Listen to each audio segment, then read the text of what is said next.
This is a continuation of the interview with Cecil Alexander on July 7th, 2004. One of the few times the war really became personal. You know, you're dropping bombs on gun emplacements and buildings and so forth. And you know you may be killing people, but you're sort of removed from it. But one day we had these searches of the Japanese atolls, and there was one Jesuit, which was a strong naval base but didn't have a runway. And there were two of us down there. I was leading the flight. And we searched, and it was sort of stupid. We always came at the same time, and they knew it, that we were coming. So there was a cloud bank nearby, and I led us back of the clouds, and then we went back to take another look, and this large launch had set out from the shore into the lagoon, and it was full of Japanese soldiers, and we dove on it, and we had two 50 caliber machine guns that fired through the propeller, and it was a very slow rate of fire. In addition to that, the guns jammed. We carried depth charges that could be fused to go off 25 feet underwater or on contact, and I flipped the switch that fused them to go on contact, and I dove on this launch. I was under heavy fire from the shore, and released the bombs, the depth charges. And when I pulled up and looked back, I got low enough. I couldn't see features, but I could see the faces looking up. And when I looked back, there was nothing there but an oil slick. And that stayed with me all my life. And when I was in Tokyo back in '61, it occurred to me now and then, any of these people, the relatives of the men I killed that time. But I didn't have the kind of experience that a lot of veterans had of, on-to-arm contact and attacks. I guess all in all, the war I served in to be one that I got shot at, certainly, but is one that was, relatively safe. Did you have any idea at the time this was going on that the impact that it was, that this, on the whole world was having, or the whole big picture of it and how enormous it was? Well, I had the feeling that what we were doing was trivial. And I was stupid enough, I wanted to get where the real shooting was. Some of the guys left the squadron and went into fighters and were on carriers. And they really did. And off Okinawa, they really got into some heavy fighting. And I was ready to go back. I'd gone through an engineering officer school in Memphis, and I was assigned, was going to be assigned to a group, an air group for the invasion of Japan when we dropped the bomb. So I had a lot of strange misgivings about the bomb. I felt like, what I had done and would do was trivial. I worried about the bomb blowing up the earth at that time. I was relieved that we dropped it. I think the people that are saying now we shouldn't have, and maybe we should have demonstrated it, but people who are looking at that from the vantage point of not realizing we've been in a deadly war with millions of people killed, I don't think bring the same perspective to it that I do. I think that dropping those two bombs preserved the peace with Russia, because if we hadn't dropped them and they knew we had them, they thought we wouldn't, and they wouldn't have been restrained as they were. But if that was a side product of dropping those bombs, that alone made it worthwhile. I think the feeling was if we just demonstrated the power of it, that wouldn't have been enough to make Hirohito give up. The awards I won, really. 11 air Yeah, medals, well, 2 Distinguished Flying Crosses. That's they're cheap. The only one of those that makes any sense to me was the air medal I got, which was for a specific attack on a ship, and at Januit, it was a cargo ship and it was tied up, but I hit it, and that, I got an award there for air medal. The Air Corps gave medals for missions. They even gave medals for where enemy action was expected. And after, toward the end of the war, the Navy and the Marines did the same thing.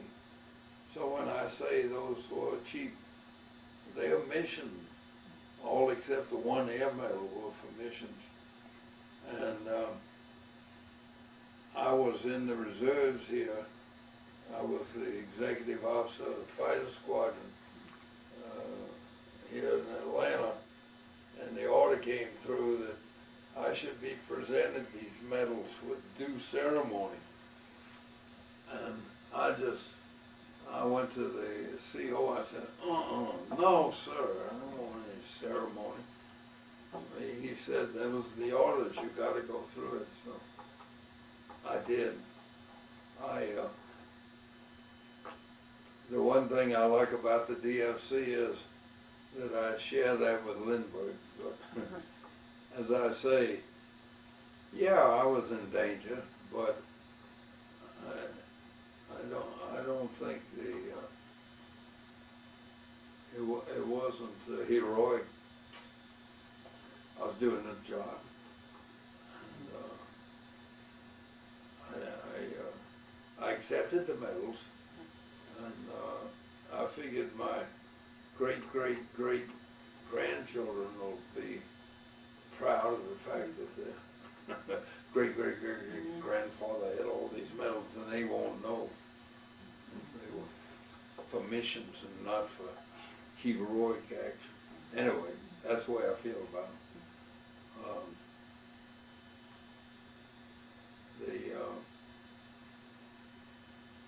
now. This was when that happened. You were back here, and you were based when you came back here. This was in Memphis when.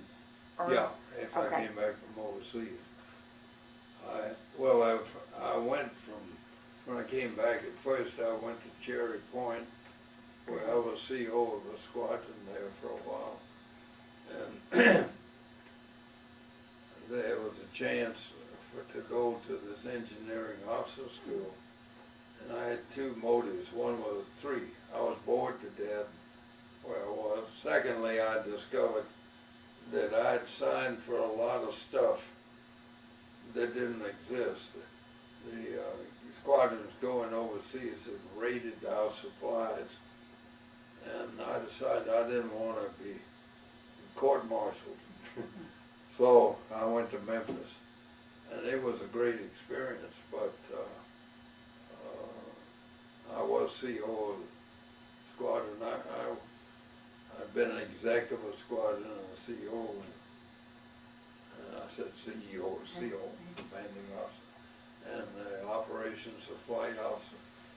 So I got all of that experience. And I look back on that time, as a high point.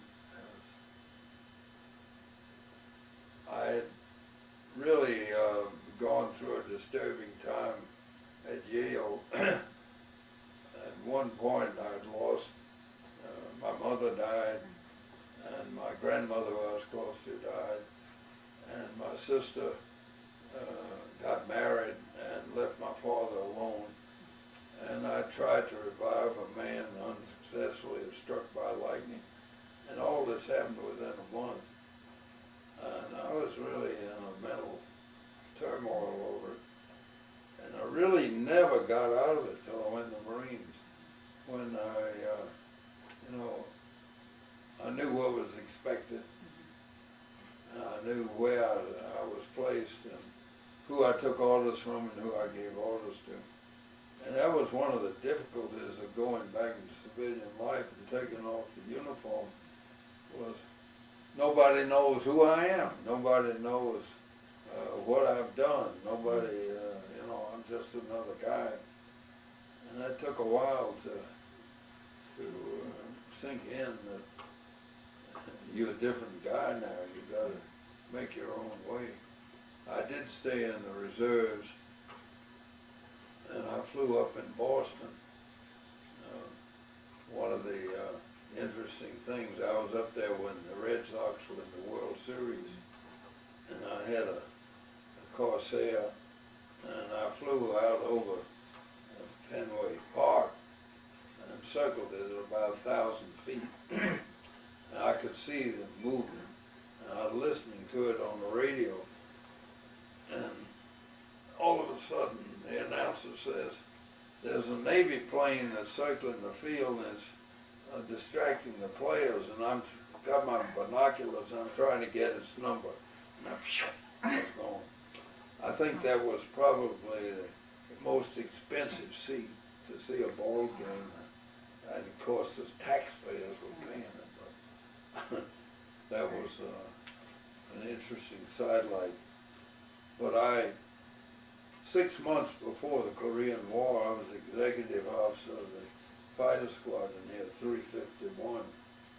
And we would divide the squadron up, and the CO would take half of it, and I'd take the other half, and there'd be an attack on the base simulated. And I was leading the defense one Sunday, and I caught the attackers coming in over Gainesville at Church Height, and we dove on them from about 20,000 feet and had a hell of a dogfight right during church time at Gainesville. They were not pleased, but I had a bad cold, and I got an ear infection, and they grounded me.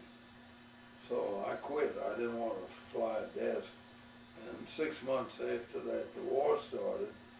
2 weeks after the war started, they called up my squadron, but they didn't call me because I went out to see them leave. And ultimately, all of these fighter jockeys got put in helicopters. They were not happy. I went out to see them leave, and I got called every kind of an SOB you can imagine, but mainly lucky, that I wasn't taken back. So my partner, Bill Finch, architectural partner, was a Marine, and he was a major that took a battalion into Iwo Jima, and his runner communicating was one of the flag raisers. Bill went back to Korea, and he was the in command of Korean Marines who thought the world of. He tried to go back to Vietnam, said, get out of here, you're too old. Bill died about 6 months ago. I really miss him. He's an extraordinary guy, fine architect. And a Marine general told me, he said, Bill Finch was the finest Marine officer I ever had anything to do with, regular or reserve. So, he's an extraordinary guy.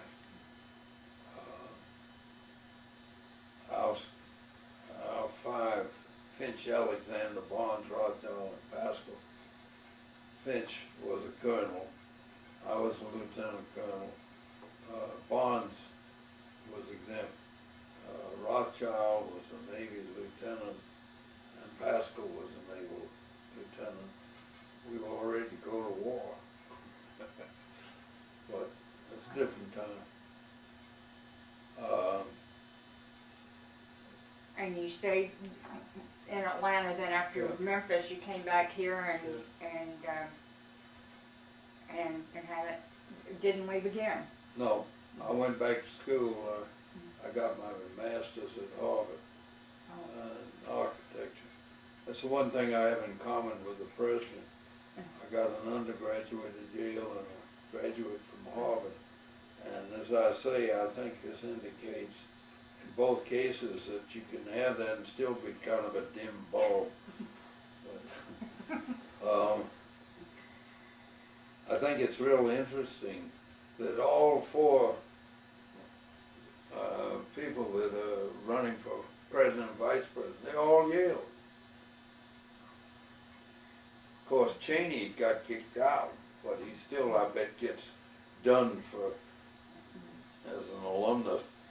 And we got it. I mean, Yale's got it. I think they need to investigate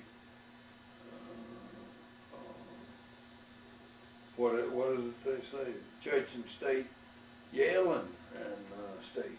I mean, that's more important than church. But I tell you one thing, my war experience made me feel. I don't glory in it at all. And I didn't meet anybody who'd ever been shot at in a war who thought we ought to go into Iraq. And that included my partner Bill Finch, who went at a drop of a hat.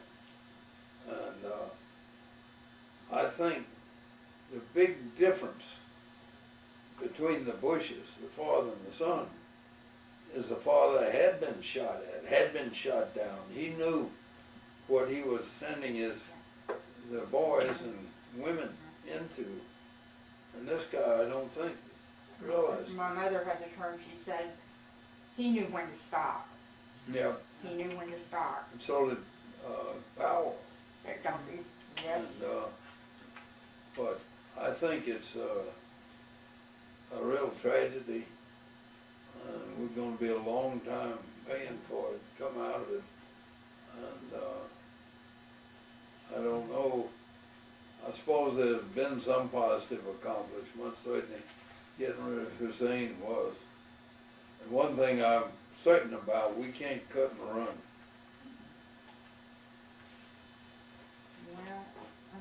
Well, thank you for the interview. Well, And, thank you, and this is just perfect on the timing. Go ahead and conclude here.